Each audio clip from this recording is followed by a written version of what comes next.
Dust swirled across the mountain ridge. A convoy of armed trucks rolled into a hidden valley. Inside the compound, a man with a scar gave orders he was the target. From nearly 2.5 kilometers away, one rookie sniper lay silent. Her finger hovered on the trigger. Wind howled, shifting without warning. Then suddenly a child ran across the courtyard. The entire mission froze in that single heartbeat. If she fired, the operation would collapse. If she hesitated, the target would escape.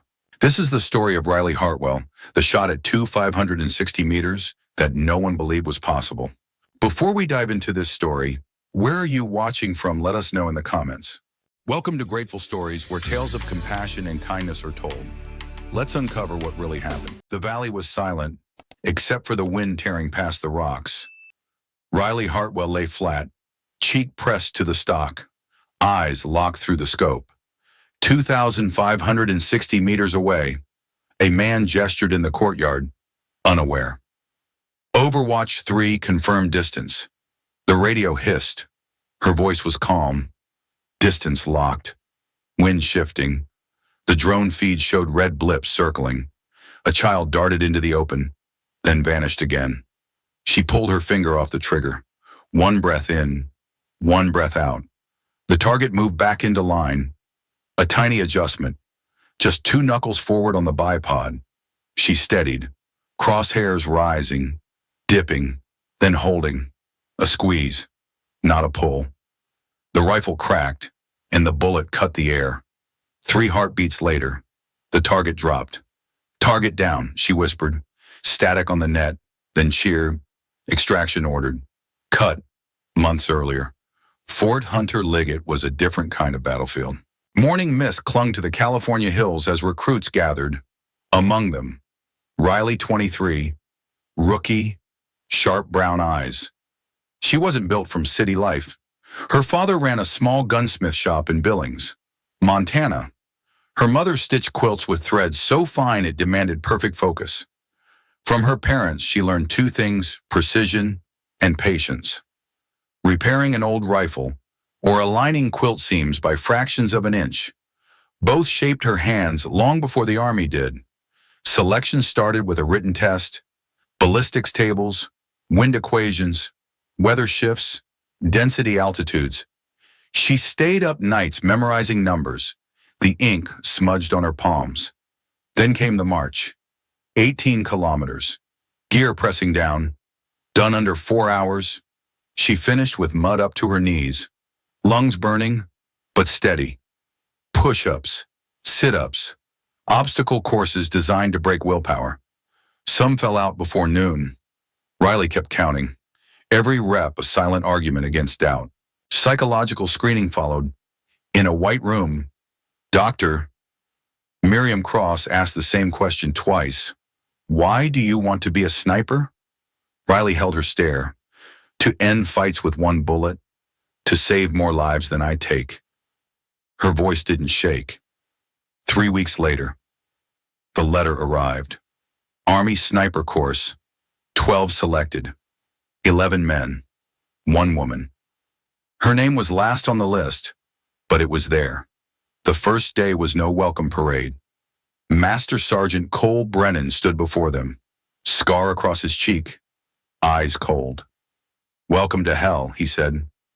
4 in the morning, they ran until knees buckled. 7 sharp, classes on wind shear and target angles. Afternoons belonged to the range, stretching farther than the eye. Riley studied how grass leaned in a breeze, how a mirage bent the horizon, how her pulse alone could ruin a shot. They built ghillie suits by hand. She tied gray cloth and faded leaves into netting, each knot a test of patience, not camouflage. Brennan barked. You become the landscape. Some recruits grumbled. One in particular, Blake Turner. Rookie's gone by Friday, he muttered, loud enough for others to hear. Laughter followed. Riley didn't answer. She bent her head and tied another strip of burlap into her hood. The days blurred into sweat and dirt. One night, in the barracks, Turner dropped his boots with a thud. Face it, farm girl. You're not built for this. She said nothing. Her silence was sharper than words. but it built tension like a spring pulled tight. The first stalking exercise came fast. Crawl undetected to within 200 meters. Fire without being found. Failure meant packing your bags. The sun was white hot over the scrub. Riley lay face down, crawling inch by inch. A rattlesnake slid past her elbow, tongue flicking. Her muscles begged to move. She didn't.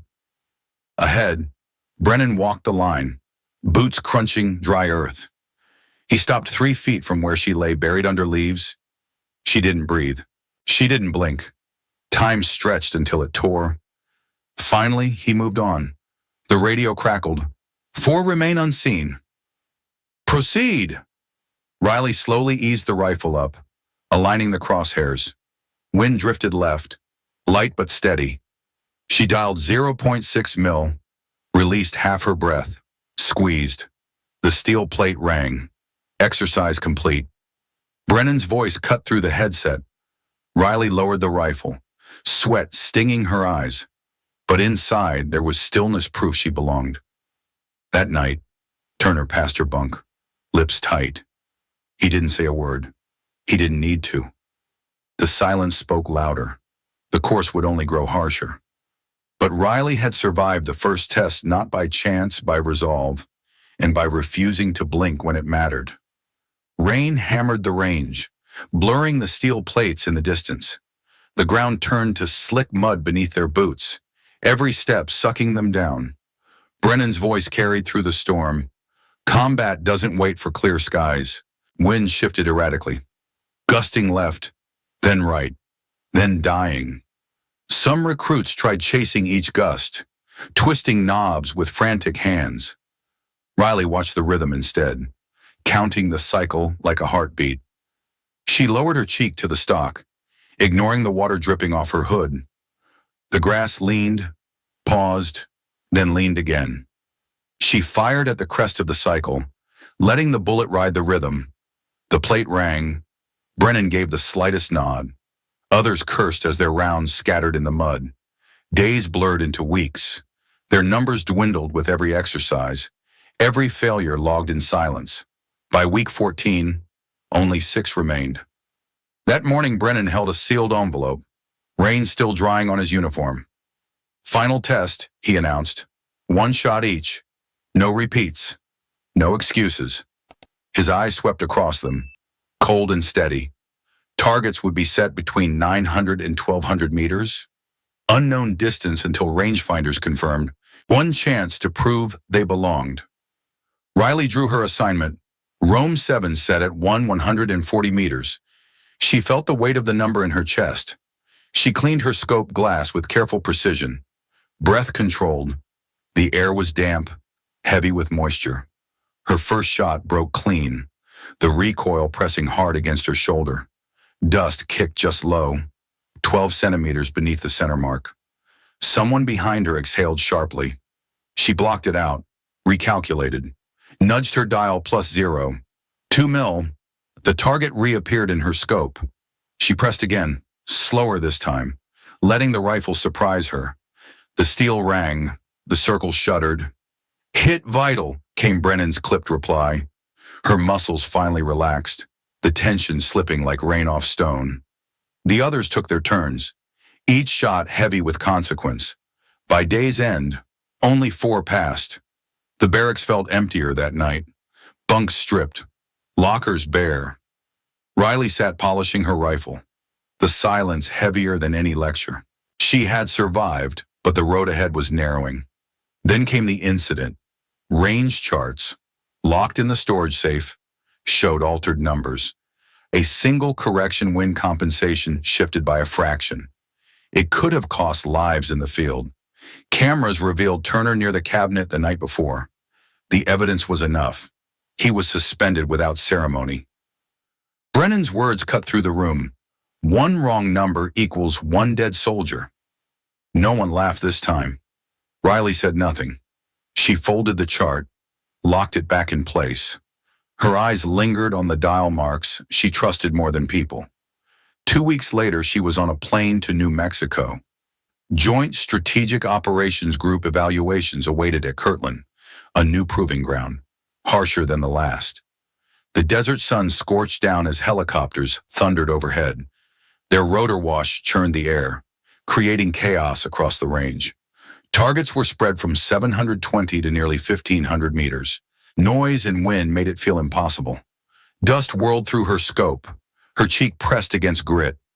The instructors watched from the tower, pens poised. Riley steadied, reading patterns the way she had in rain. 7 shots, each one with a different variable. She locked into the cycle, not the chaos. One by one, targets fell.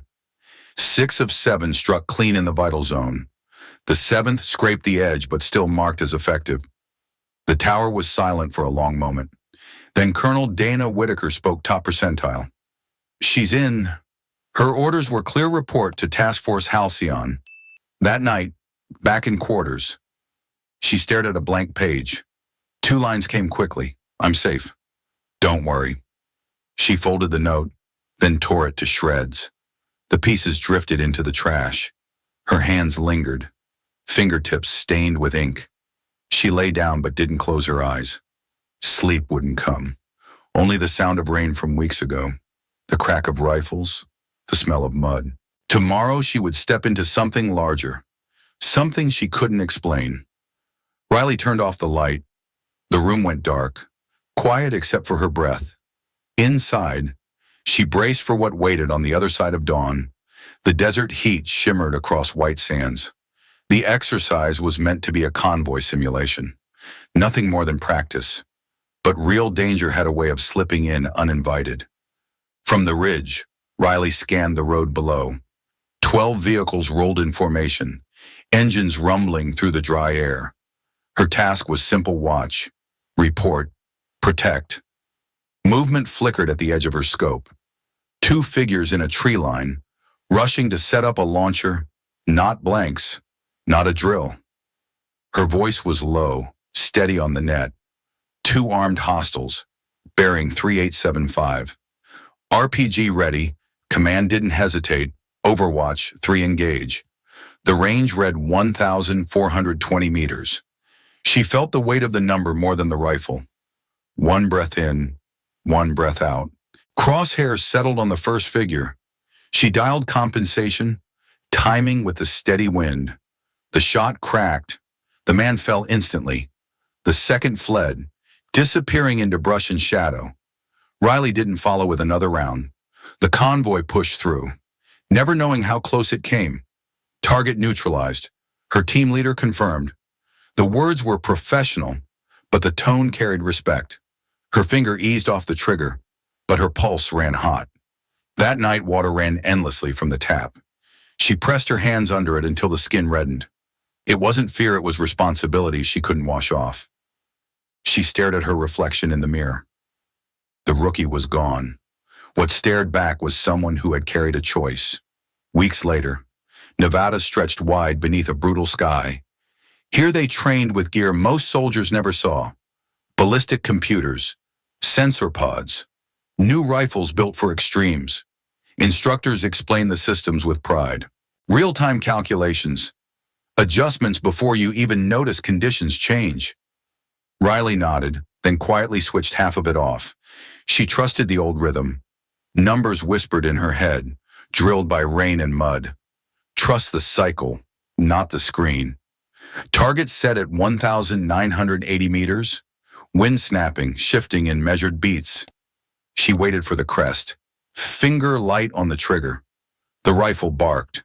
The plate jolted, paint flaking from the hit. Even with machines around her, it was still her call. An instructor raised a brow. "Why kill the age?" he answered. "Because wind has a memory. I'd rather read it myself." The next assignment came wrapped in silence. Briefing room lights dimmed over satellite images. A valley boxed by cliffs, a compound hidden inside. The target, a high-ranking commander, planning attacks. Only one overwatch window existed 3 kilometers out on a jagged rise. When there was a living thing, shifting on cycles. Drone footage showed armed patrols sweeping the hills. Entry and exit points were razor thin. Failure meant no retreat. Task Force Halcyon would move in 72 hours. Riley memorized every contour, every shadow line on the photos. She practiced calculations in her bunk until numbers blurred. Her ghillie was rebuilt for stone, gray burlap stitched with shale dust and desert moss. By dawn, she could vanish against granite itself. The night before deployment, she lay awake. The letter scraps still haunted her. There were no words to explain what she was becoming. Trucks rumbled out under a starless sky. The mountains loomed, black shapes carved from silence. Each soldier kept their thoughts locked tight.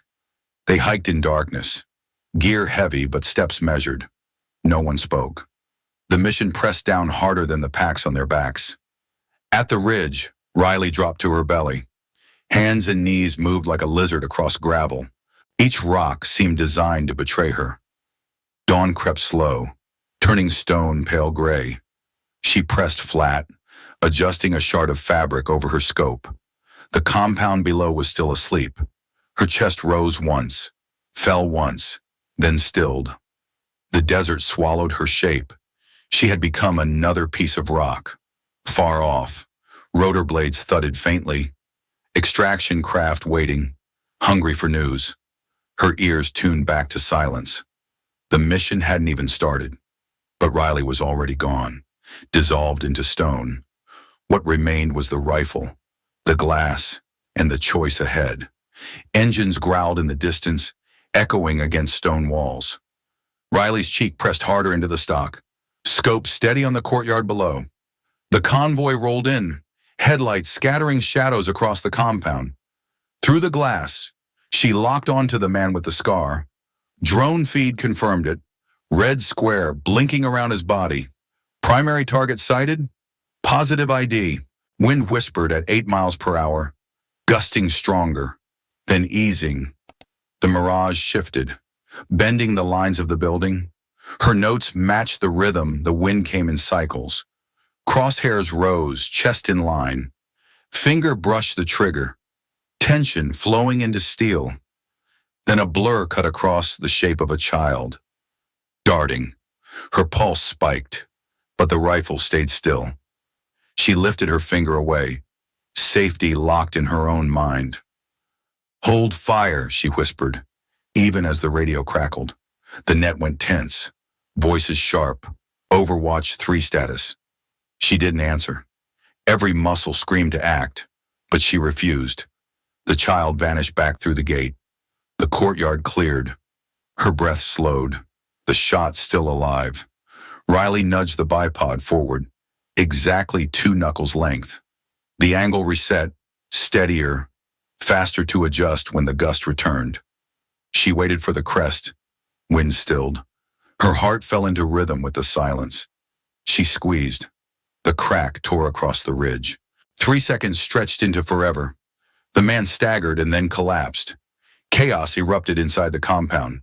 Guards scattered, rifles raised to the sky, shouting in panic. But no one looked to the ridge. "Target down," Riley whispered. The radio confirmed primary neutralized. "Begin exfil." Her cheek stayed pressed to the stock until her pulse calmed.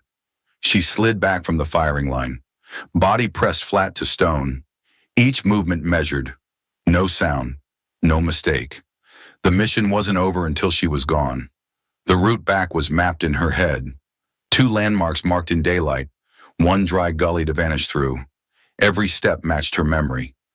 Dust rose faintly from boots, but no voice called out. She kept low, rifle strapped across her chest. The mountain accepted her silence. At the extraction point, rotor blades thundered. The downwash tore at her ghillie, grit slapping her face. A hand pulled her inside, and the bird lifted. The compound shrank below, lights still flickering in chaos. Riley leaned back against the cabin wall, eyes shut. No one spoke. Hours later, the debrief room was stark and cold. Colonel Whitaker sat across, pen poised above a report. His eyes were sharp, but calm. "Why didn't you fire the first time?" he asked. Her answer was simple. "A child." He studied her, then nodded once. "And why move the bipod to keep speed when the wind shifted? Faster than resetting the scope?" Whitaker wrote slowly, the sound of ink scratching on paper. Then he spoke, almost to himself. Judgment excellent. Riley said nothing. The mission's weight was still pressed against her shoulders. The bullet had landed, but the choice stayed heavier. Days passed. News of the shot traveled through closed channels, whispers across secure halls. Her name was spoken softly, behind locked doors. There would be no articles, no public applause, only murmurs among commanders who knew what precision cost and what restraint saved. She returned to the range alone. A steel plate stood at 1,600 meters, waiting in silence. She fired once, and the echo rolled back late. The hit meant little. The quiet after meant everything. She holstered the rifle and walked away. In her locker, a folded page remained, blank but for 2 torn lines she'd once written. She left it there, closed the door. Outside, the desert sky stretched endless. No medals, no crowd, only wind carrying her breath away. Somewhere in a dim war room, voices debated missions. Someone would ask, "Who can do it?" And another would answer, "She can." Riley Hartwell would never be a name on the news, but in the silence after the shot, legends are made, and hers would live only where shadows meet stone.